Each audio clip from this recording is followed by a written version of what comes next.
Today's main speaker is my friend Amiya Kumar Hazra. You all probably know about him because he's written a number of books that have had some circulation in the West.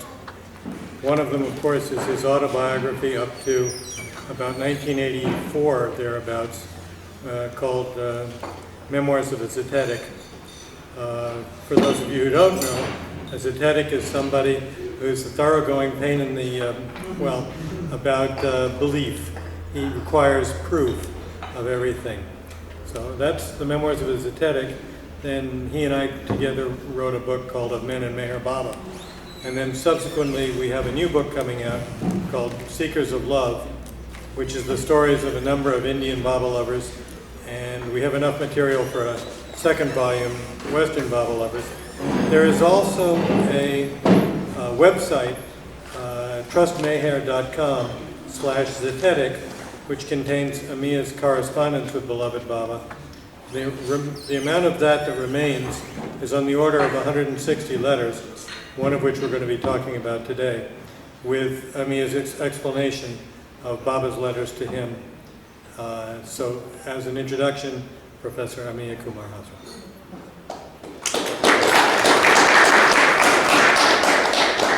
Thank you very much. Very good afternoon to all of you. And now particularly to Keith, who had been a real help to me all these years. So, I wish to tell you that, I first feel that many of you know me through the books and personally also. Like one who smiles like Baba there. What's his name? Sam. Huh? Sam. Sam, yes. Sam, we are meeting after many years? A couple of years. Couple of years. His smile gives me that encouragement that Baba is smiling at me. That's good.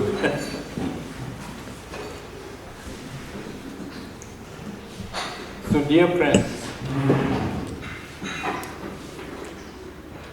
being long in association with Baba and having a time of testing him and then finding that he was 100% God, I turned the searchlight towards myself and found that I was absolutely a zero, perfect zero, so far as all the spiritual virtues are concerned. I had no inclination for the spirituality, absolutely none. I never read the books of spirituality. And for me, philosophy was Greek and Latin. See? And that was how I was. Back in 1950s, when Bhav Kalturi came to our town and he was giving a lecture, and all of a sudden I felt such a magnetic attraction towards the spot where he was speaking. He wasn't using all this electrocution system. He was just speaking and you could hear him only when you came close enough. I heard him saying lots of things about what sounded to me sort of philosophy, but Darwin included. It's evolution. But later on, it was after many years that I came to understand that what he was saying was not formal evolution, as Darwin had already dwelt upon the subject, but he was talking about the spiritual evolution, the evolution of consciousness. A few days back, somebody came to me, a very respectable scholar, and said that he was going to speak on something of the kind during this forthcoming Sevas. And see, that strain in me, that doubting strain, that questioning mind became alive again. So I started asking him certain questions. And I'm sure that I shouldn't have done that because he never came back to me for all these days. So I have to go and personally apologize to him. Like I asked him, if deep within the waters, if they are beautiful colored fishes, you take them out and look at them and appreciate them in the aquarium. But that's you doing it. Otherwise, what's the meaning of those colorfulness? Who enjoys the colors and beauty? For the fishes are concerned, they have got no cones and prisms in their eyes. And they are not able to appreciate anything colorful. They only see the black and white things. So, who is enjoying those colors? He could have straightway said, God. But he didn't do that. And that was how we got it messed up. Sam, what's your opinion? When Baba says and God speaks about the evolution of consciousness, we generally feel, is there a machine to detect the evolution of consciousness? Can we find out what extent of consciousness a fish has as compared to an insect, or a tiger, an ant, an elephant? We don't have. So we have to take things as they are. The best page in God Speaks that I personally think is, and I like it for it, is that God cannot be described, God cannot be argued about, God cannot be discussed. That is the best page for me.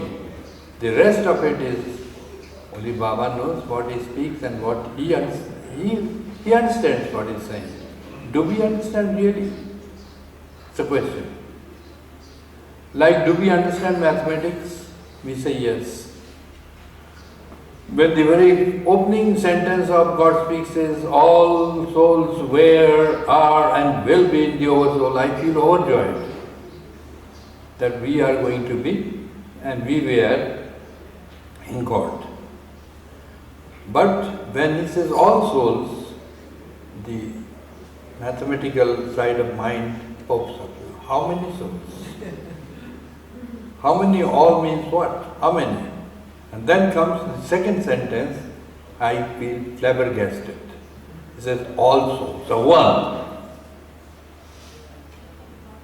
Where is mathematics here? Now I ask Keith, where is mathematics here?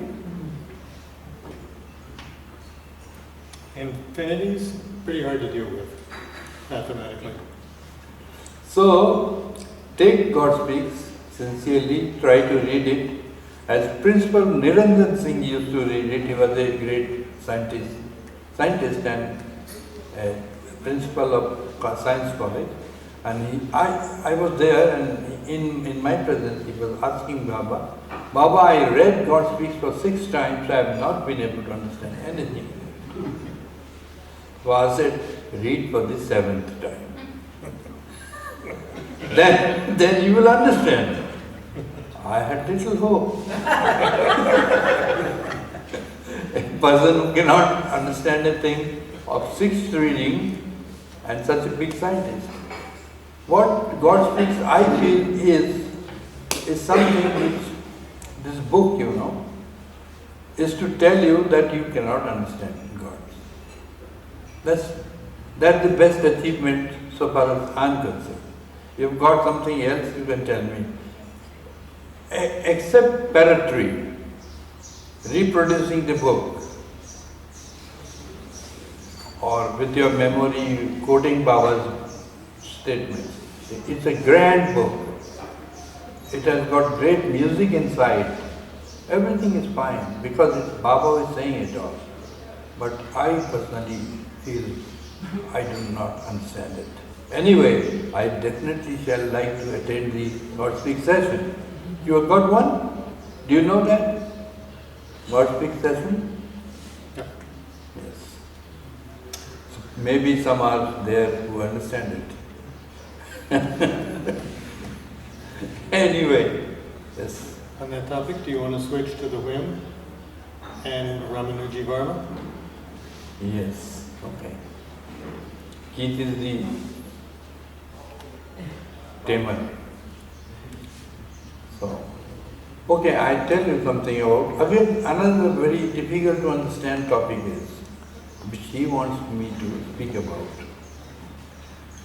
A great writer is there, Ram Kumar Verma. His brother Ramanand Prasad Verma used to be in Jabalpur. I never met him.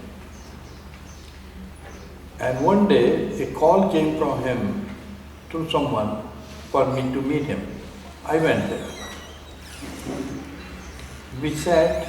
He said that I come to know that you're a devotee of Meher Baba. I said, yes, I try to be a devotee of Meher Baba. That's fine. He said, do you know, I have received a letter from him, sending his love and blessings. I said, that's fine. He said, no, there's more to it. I said, what is it? He said, I never wrote him any letters. But I definitely heard about him during a lecture somewhere in the town, and I felt that if this fellow is saying about something about Baba, and if it is a fact that Baba is God, I should receive a letter from him without writing him letter, without any context. So what happened then? He said, here is a letter of his love and blessings. And he showed it to me. I saw it was the handwriting, I think, of Erich. I was familiar with his handwriting. So Baba sends you and his love and blessings and wants you to constantly remember him. Did you write that letter on my behalf? I said, no, I have no idea. Seeing it for the first time. I said, who else can write a letter on my behalf? I said, I don't think you are known in our circles. You never attended any meetings. He said, no, I didn't have any experience of meeting you all. But suddenly I heard somebody talking and saying Baba is God and all that, Meher Baba is God. So I thought, if he is God, he should send me a letter. And he got it, all right. I told him, Mr. Verma, don't bother about the thing.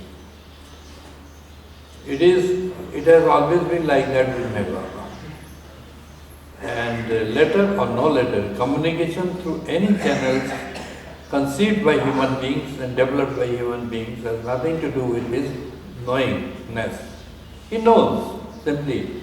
And you have been really fortunate to receive his letter in response to your desire that he should prove his God to you in this beautiful form. Now keep remembering him as he wants you to. And I left. A few months passed. Everything was fine. Suddenly his son came to me and said, my father is in trouble and he wants you to come. I took a friend and I went to him. He was really in trouble. With, I think, there was some inflammation in his throat. So he said, please sit down. The doctors here have taken a biopsy of my throat. And they say that I'm developing cancer. So I was shocked, because cancer to me, at that time of course, I don't know about present progress of medical science, meant death warrant. And I felt very sorry about him, and sorry for him, and said that I'm really not at all happy to hear that you've been diagnosed as a carcinogenic case. So now I want you to do one thing for me. Please do write a letter this time. So why don't you pray again? He said, no, I'm so afraid of dying. Please write a letter to Meher Baba. Ask his help on my behalf. I want his help. So you write. You yourself can write. said, you write for me. I wrote the letter. A reply came from Baba, and it was that Baba will help you. You do not have to worry about anything. You should keep on remembering him constantly, taking the treatment that's advised to you, and no worry at all. Baba, love Baba. I went to him. This letter was to me, of course, but it was to be carried to Mr. Ramanuj Prasad Burma. I said that it's a good news that Baba is going to take care of you, so you don't worry. I said, okay. And you carry on with the treatment the allopathics are giving you. Don't worry. A few months passed like that. And then I came, I felt that I should visit him again and ascertain his condition. So what happened was a locked house. I went to the neighbors and asked them. They said that Mr. Verma was, I think he was not in a bad shape, but suddenly somebody has told him that he should go to a certain city in India. There is somebody who can give him some kind of miraculous treatment for cancer. And he has gone there. I said, do you know the address of that place? No, we don't have. We only heard this. And he himself said that he is going there because he has found out somebody who can give a miraculous treatment for his cancer. So a little upset. Then a few weeks passed. He had come back and again he sent his son to me. I rushed to his place. He was now in a bad shape. He said that, Professor Hazra, I'm so sorry about it, but I had gone to a particular place, then he recommended me to another person, and thus we have spent about 1.5 months. Now I'm in a bad state, and I want you to write a letter to Baba. He said, why did you go anywhere else? When he said, he'll take care of you. And only wanted that you should constantly remember him. That's not a very difficult job for a man like you. Why did you go here and there? I said, I'm so sorry, but I was told in a way that sort of convinced me that that fellow could do something for me. So okay, I'll write the letter. I wrote a letter to Baba saying that meanwhile, yes, I'm sorry, one letter had come from Baba's side saying, what about Ramanuj Prasad Verma? How is he doing? Is he taking my name or not? Now I only had to say that Baba is not to be found. He has gone somewhere in India in search of a cure, and when he comes back, I'll let you know. But I now write to let you know that he is in a bad shape and he wants your help. And came the reply which Keith, I request Keith to read it out to you. No, it's one reply later. First, Baba says he may come. No, well, you're gonna tell us. But remember, the first thing is Baba says you can come to Pune. Yeah. So tell that part, because this letter comes after that. No, but This is the letter after. my memory is telling. Okay. Take. This is. We can hear. He can So Amiya wants me to read out this letter, but this letter, the chronology is this letter comes one letter later. The way, at least he told it to me, Baba said, if he comes to Guru Prasad, Pune, this summer, I will definitely give him a cure. Now, since we're passing this microphone back and forth, I'll just finish that part of the story. which is that he didn't go. He didn't go because his doctors told him that he shouldn't go. So he missed the opportunity to go to Guru Prasad. And now comes this letter here, which, by the way, comes off the website. And it says, Dear Amiya, 4th August 1964, we received your letter of the 1st August, and it was read out to Baba.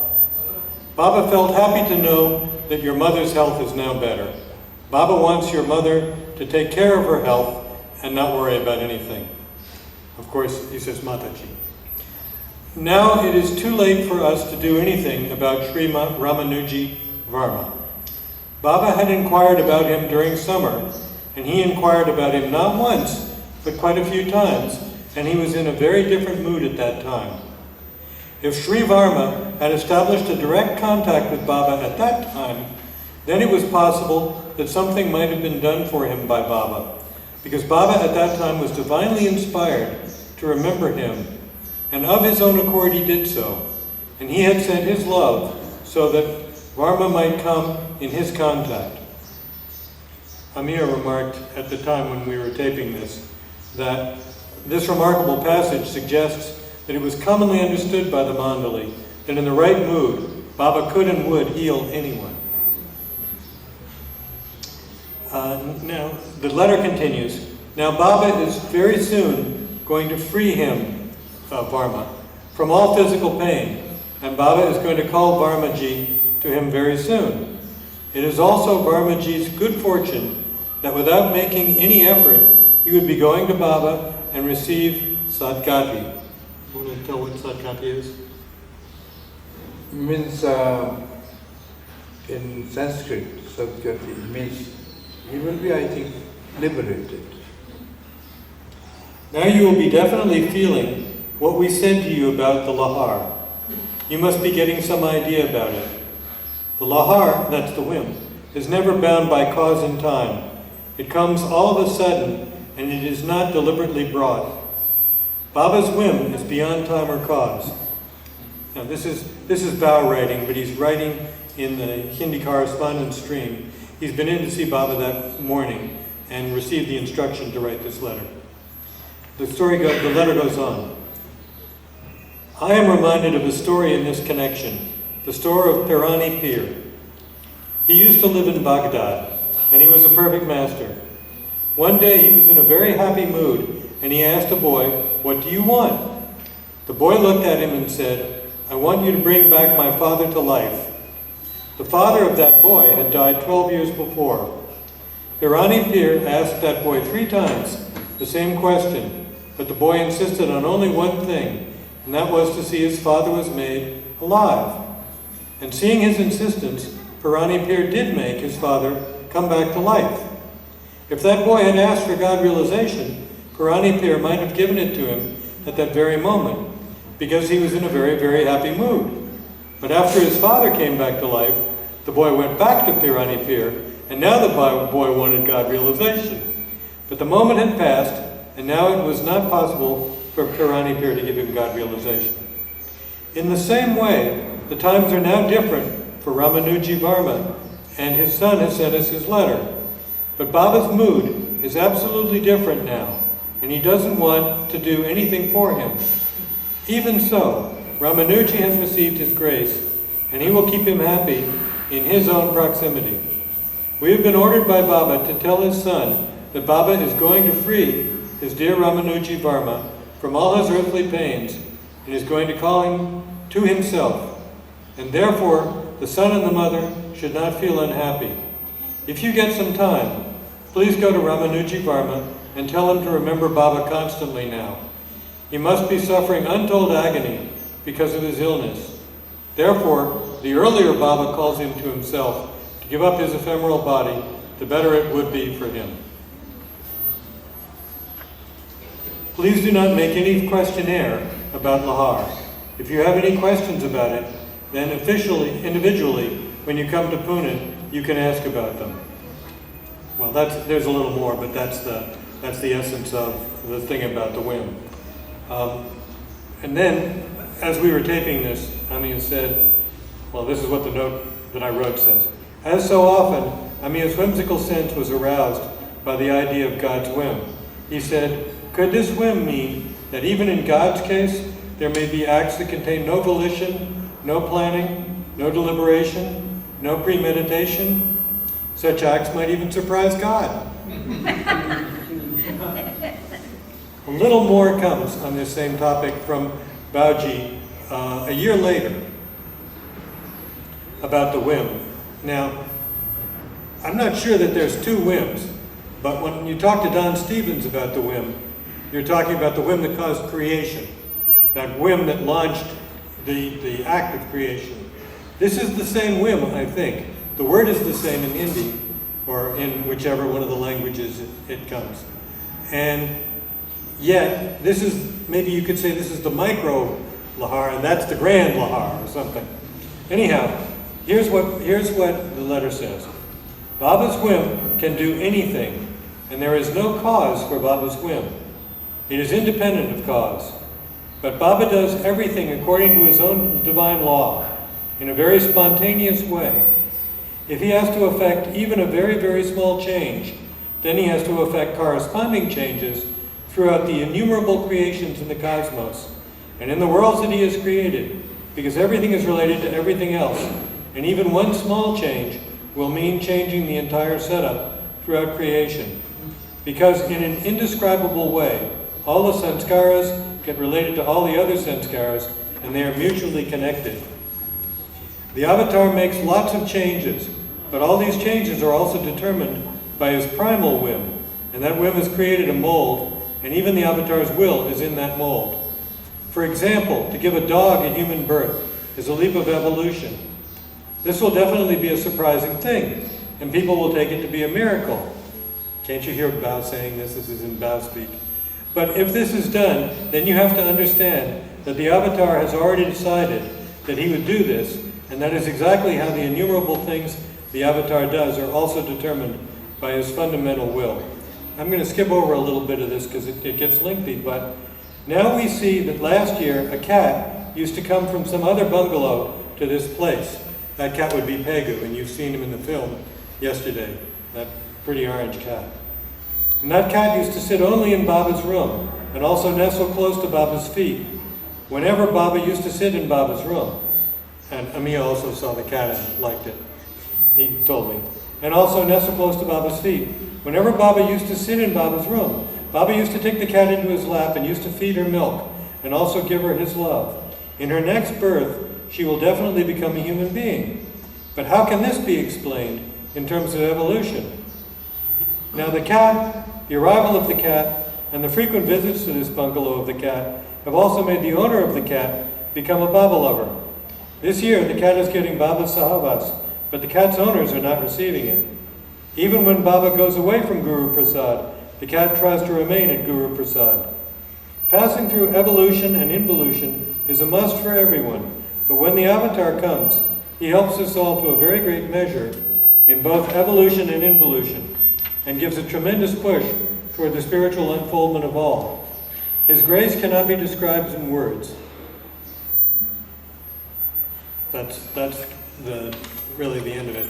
More is on the website, and you can read it if you're of a technical mind. But those are the heartwarming parts of this story of love.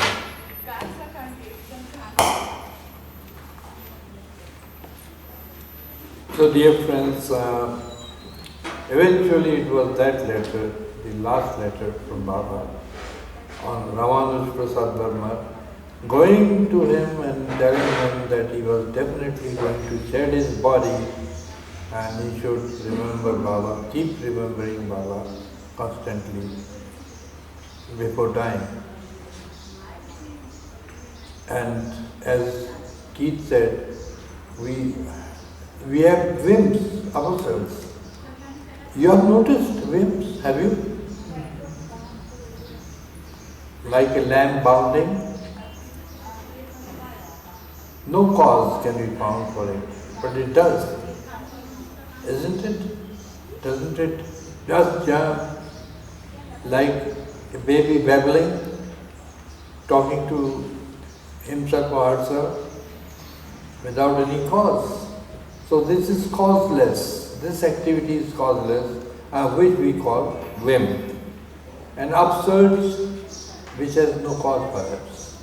So whim is there in human beings, in animals, in everyone, and therefore, why not in God?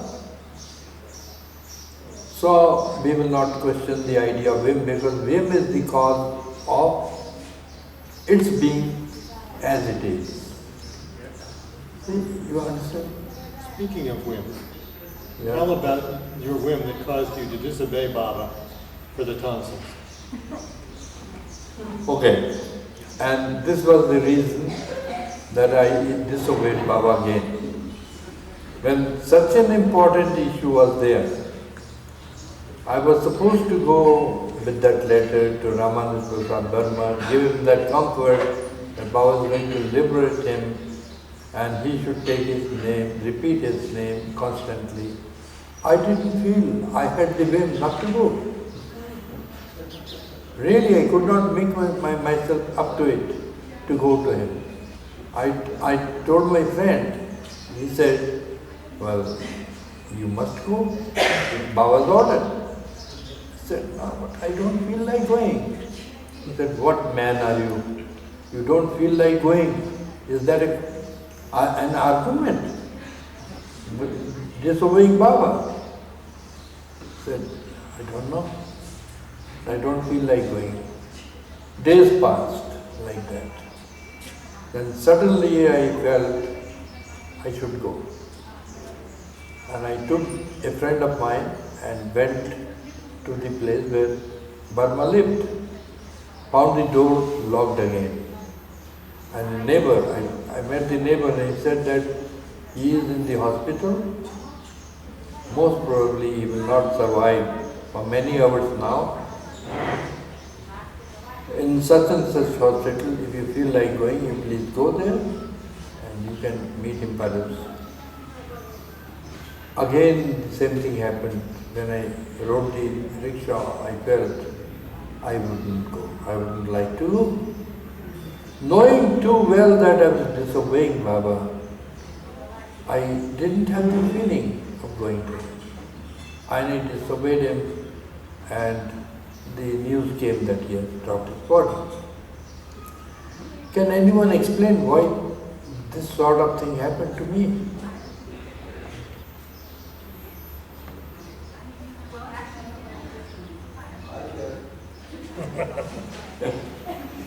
What is it? Yeah? Yes, please. I conjecture, I can't explain, but it sounds to me like you wanted a victorious event that Baba's going to cure him, but once he didn't want to cure him and it looks like he left him to die, that you didn't have the spirit to be involved with the story, and so you just dropped the ball. That's how it seems to me. So you chickened out.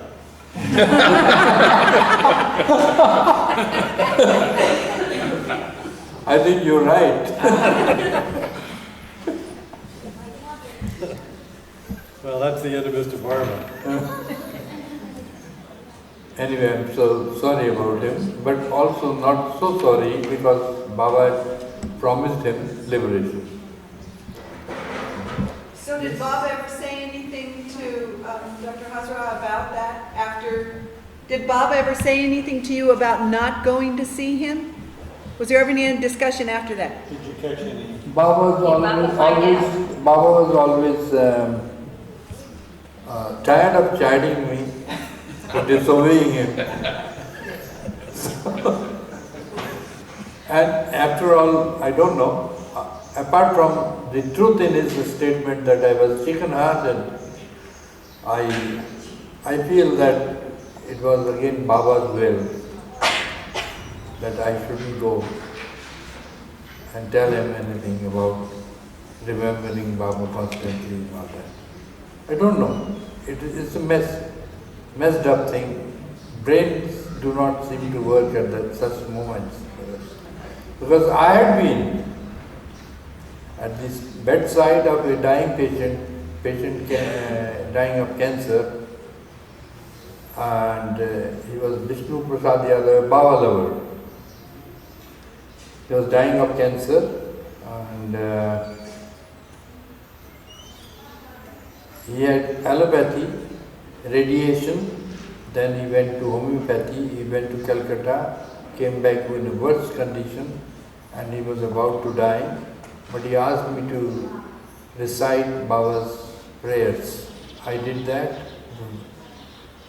You can understand the atmosphere around, his children and his wife sobbing and all that. And at that time I was not chicken-hearted.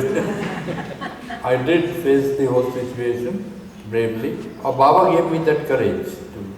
And I even read Meher 40 stanzas. And then he struggled to get up from the bed, I'd been looking at dying people from the age of 9 or 10. Dead people and dying people, because my father was in charge the police hospital, the reformatory, the jail, and also the civil hospital, and lots of people came. Some may die or were almost in the throes of death, relatives also dying. So I had a vast and varied experience of this sort of thing.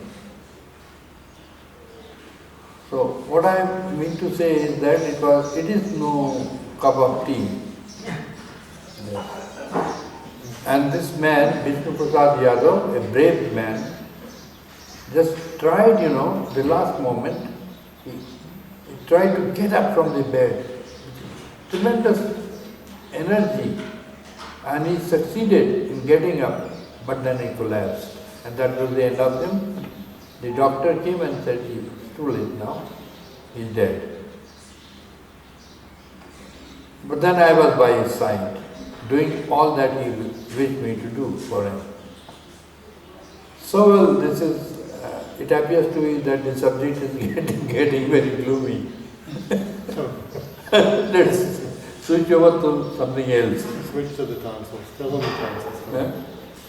I have a favorite Amiya story, and it's a funny story, so I wanted him to tell it to you. It's about the time he disobeyed Baba again. I feel ashamed, Now I'm 75 and I should be a better boy.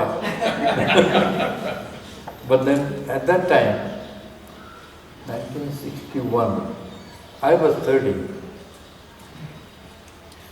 And I went to Baba in Pune, Guru Prasad. And there, you see, I complained to him, Baba, what is it? He said, Baba, I get sore throat and I cannot swallow food. And even a dog is more fortunate than I am. That's what I said. A dog is more fortunate than you are. I said, I feel that. He can jump and he can run and he can bark, he can do anything. I can't. Simply, oh, you are, come on, wait, I'll see to it. Then he called Dr. Goher. Goher was at that time slim young person, good looking doctor. She was MABS from Bombay, I think. She came, see his throat. What's wrong? So she took me out of the hall where the darshan was going on and said, open your mouth. I opened, say, eat, say all these things. Then they looked and said, oh, very bad, very bad. She went in and told Baba, Baba, he has got absolutely rotten tonsils. So Baba said, yes, if it is that, Amiya, he was serious and said, within 6 months, this is his own way of saying things, within 6 months you should get your tonsils removed. Will you do that? As always, I used to say, yes, Baba. Just trying to look so good to others. I said, yes, Baba, I'll do it. I went back to Jabalpur. I thought, so long as Alcocin and other antibiotics can help, why the hell should I go for a tonsil operation? Then there was a homeopath. He came to me. He was a good doctor. He said, never ever remove the tonsils. They're your red guards. They ward off all the, I'm sorry if there is homeopathy, please forgive me, but this is exactly what was being said. These red guards should not be removed. They take upon themselves all the infections that go into a mouth, and they suffer on account of that, but you are saved. So do not go for tonsil operation. My mother, I was the only child. She didn't want to lose me. She also said, no, my children, don't do that, don't go for it. Like that. In my heart of hearts, I was absolutely unwilling to do it, get it done myself. I said, Baba has said that in a spur of a moment. So, brain, the wicked devil, always works against God also. The idea of Lucifer is not for nothing. It is the Lucifer. So I didn't do the operation. 1 month, 2 months. Baba never wrote any letters about it, though I was receiving lots of letters, as he knows, Keith knows. So many letters were coming. Never inquired.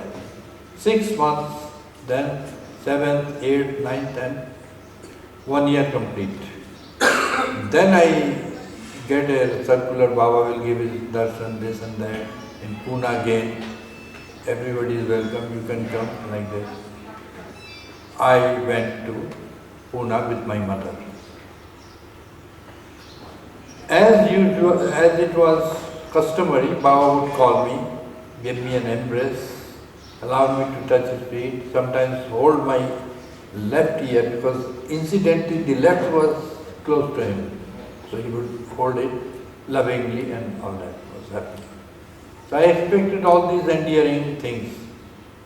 But the moment my turn to go up to him came, I just got up, he said, do not come to me. If you come, try to come, I'll break your head with a stick. Just see what a change. Eres spoke it all in a very tough voice, because Baba's eyes were looking at me with a severe expression. I said, okay, I sat back. And in my mind of minds, I started thinking, what has happened? Why is he so annoyed? And then, of course, I knew I had flouted his order. It had to be done 6 months before, and I had not done it. And I had come to get his embrace, and he said, do not come to me. There, in my heart, I said, Baba, I have been asking you to forgive me countless times. You forgive me this time also, please. And this was all going on mentally, because I was busy with other people. Only give me 4 days time. I was thinking, 4 days. In this city of Pune, I'll get my tonsils operated and removed within 4 days. Only give me 4 days leave and I'll come back to you on the 5th day. Suddenly Baba looked at me and said through arrows, Amiya, Baba does not want you to come here for 4 days. Do not come to Baba for 4 days. After that, you come and see him. I said, yes, Baba. And got up. Took my mother and went to a place called Bhopli Naka in Pune. I think some of you know Pune. I went there. I didn't tell my mother because I knew that she might be obstructed. I didn't tell the man at whose residence I was staying. I was absolutely, it was a dogged determination. to get it done immediately. That very evening, the bloody tonsils should go. They have caused a rift between me and Baba. I couldn't get his love. They must not live. They must go. So I told Paresh Bhattacharya, can you help me? No, in what matter? Said, you have to go to a doctor to show my tonsils. I said, yes, of course. We can go to such and such doctor, Dr. Binivale of Pune. This is exactly as things happened. I said, let us get a rickshaw and go. We went to Dr. Binivale. Dr. Binivale said, what's it wrong with you? I got bad tonsils. I wanted to see the possibility of an operation. I said, okay. Yes, they're not good enough. They should be removed. I said, then why don't you do it?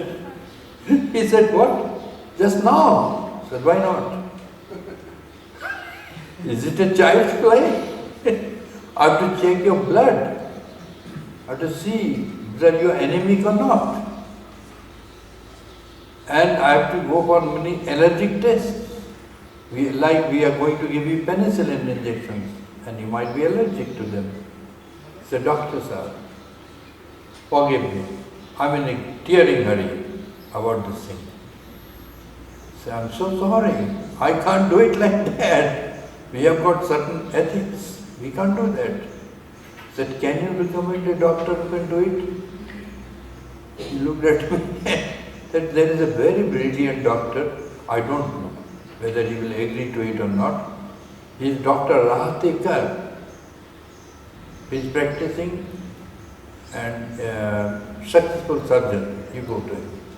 Try if you can get these things done. But do let me know why are you in such a hurry? Can't you wait for a few days? I said, no, I'm sorry, I can't. Then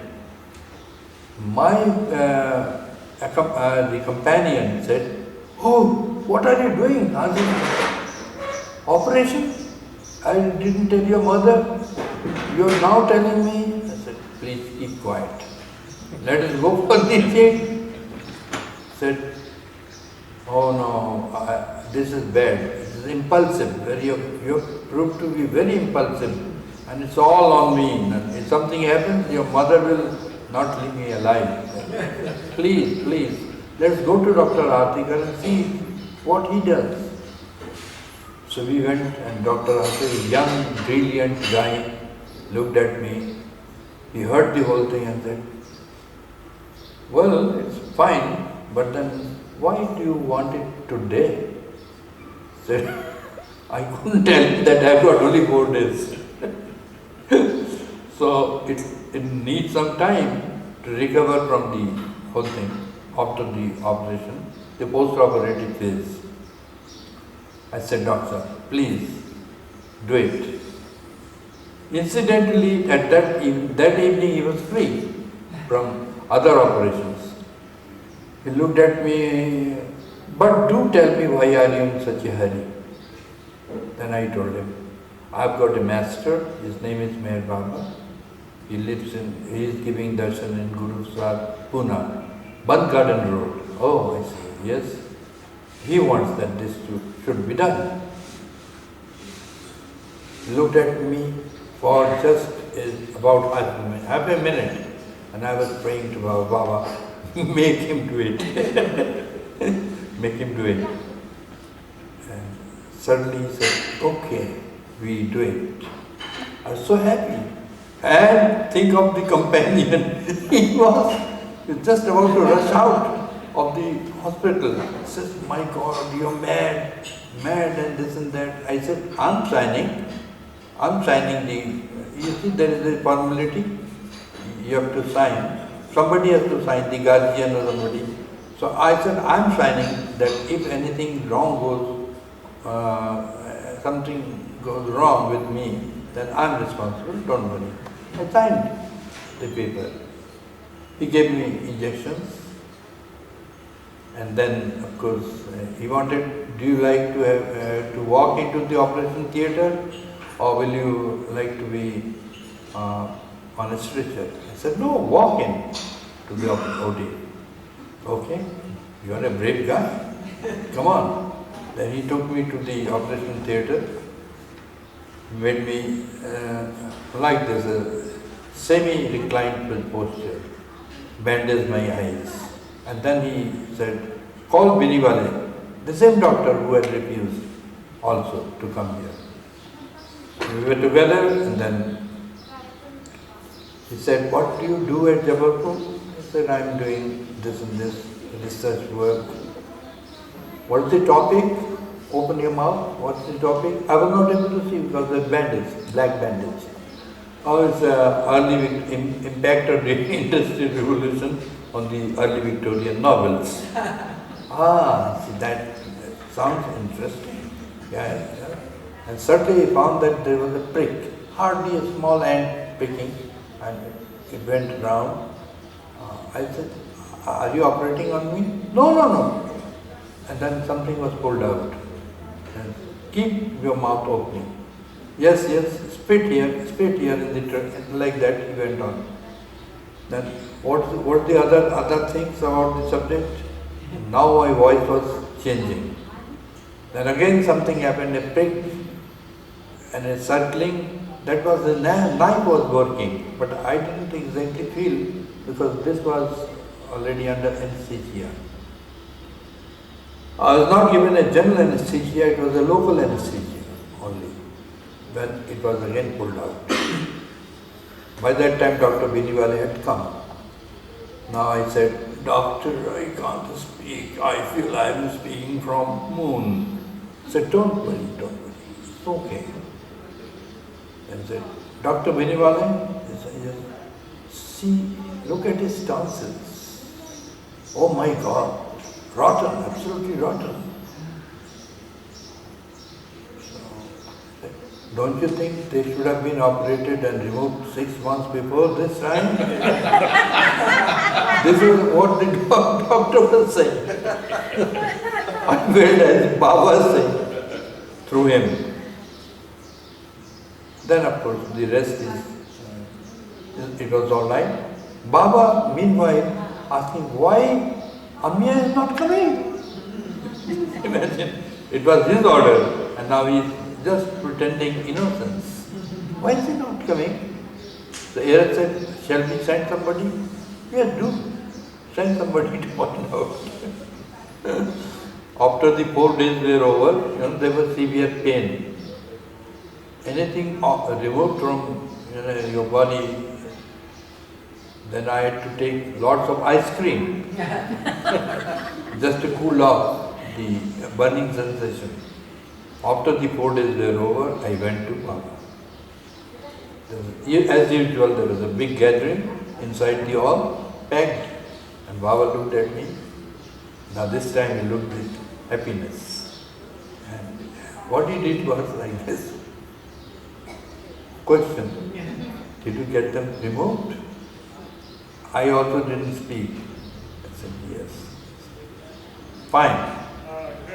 After that I wanted an ice cream and there was an ice cream seller outside the Bunn Garden road, you see, on the road.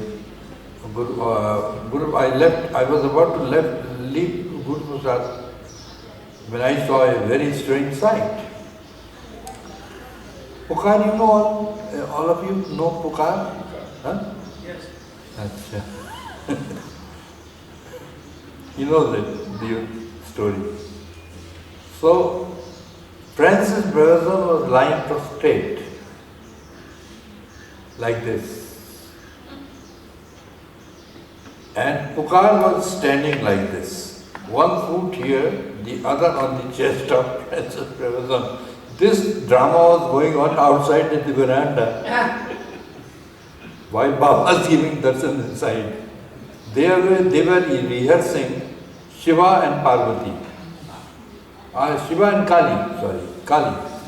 So Kali, in a mad frenzy of some kind, was out to destroy the world, and then Shiva, knowing that he would destroy the world, he lay down on her path. And then Kali came and stabbed just one step on his chest and looked down and saw my husband, Shiva, Shankar, my God. And she took out her tongue. That is the scene they were acting on. So, and she stopped, and because she stopped, destruction was not complete, and we wicked ones are alive. So, now when I looked at the whole scene, I could not restrain laughing. And when I laughed, Francis, as usual, became wild. He got up. What the hell are you doing here? Why are you watching us? And he ran after me, and I ran out. Then he chased me all about the compound, which 4 days before I had just loved it. Finally, I managed to get out of the compound, go out of the gate, and there was the ice cream seller. I took the ice cream and went back through the other door, Guru Sadar had 3 doors, if I remember correctly, yes. One on the NXC left, one on the NXC right, and the main. It was there, it was going on. Went in and sat. That was the end of first disobedience and its fruits. You remember Paradise Lost by Milton? The very first sentence of Paradise Lost is, of men's first disobedience and the fruits thereof. Judy, you want Yes? some more, or should we conclude? No, I think it's time. 5:30, 6:30. It's up to you. How do you feel, Professor Hazra? Do you feel like going on now, or do you want to do it another time, or do you want to go more? Tell one more silly story.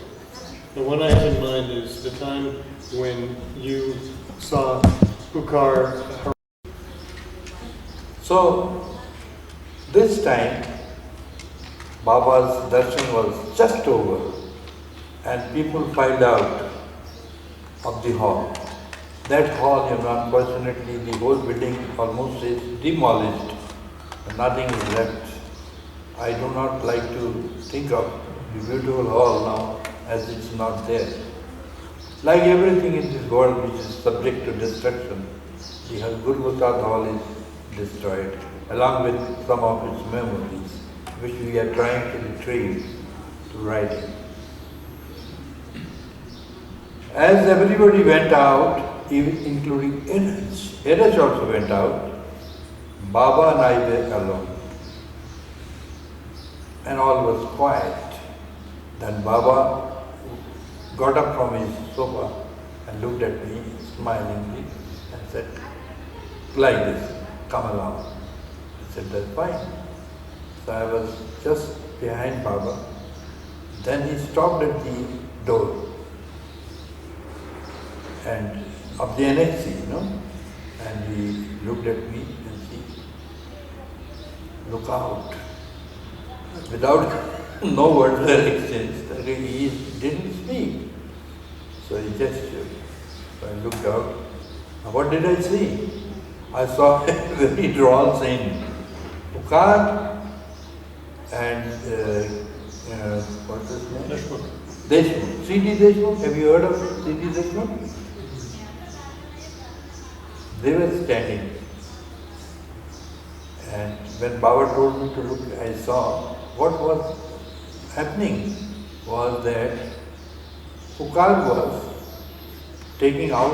pulling out Dr. Deshmukh's fountain pen and would not give it back.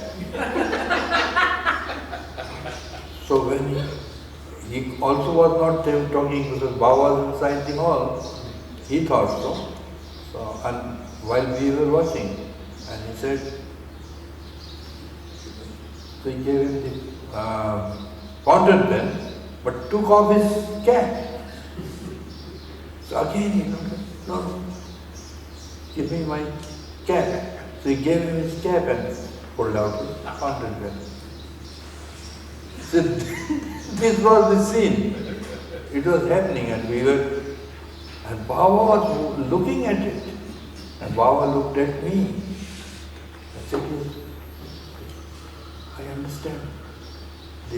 teasing Dr. Deshmukh. Walked silently, gave him a good slap on his belly. Pukar had a big belly, you know. So, and I went gradually. But I knew that he was a strong man. He could have killed me. Sudden slap on his belly. But since Baba was behind me, I had some courage. Okay, girl. And they were doing it, so they didn't notice. I gave a bad down. And he looked at me with anger. But suddenly he saw Baba. Baba. That was the end of it. He could not take revenge. And when he could not do anything to me, Baba came and gave me like this. You rascal, you have been doing all this to such a great man, illustrious, famous man like that. As if punishing me for it, but he was the one who, you understand, Yes. wanting this to happen. So he punished them and gave me this I consider it to be a blessing because it quietened my brain, which was all the time boiling with thoughts. So that was it. And then he went, and what a majestic way of going, you know. How beautiful it was. Swaying body, looking behind when he was about to enter from the other place, other direction. He looked back at three of us, all the three, with such a beautiful smile. And that showed how his humor also, how happy he looked. I've never seen him so happy. Thank you so much, dear friends. Thank you so much. Baba be with you, Avatar, may Baba be Jai forever.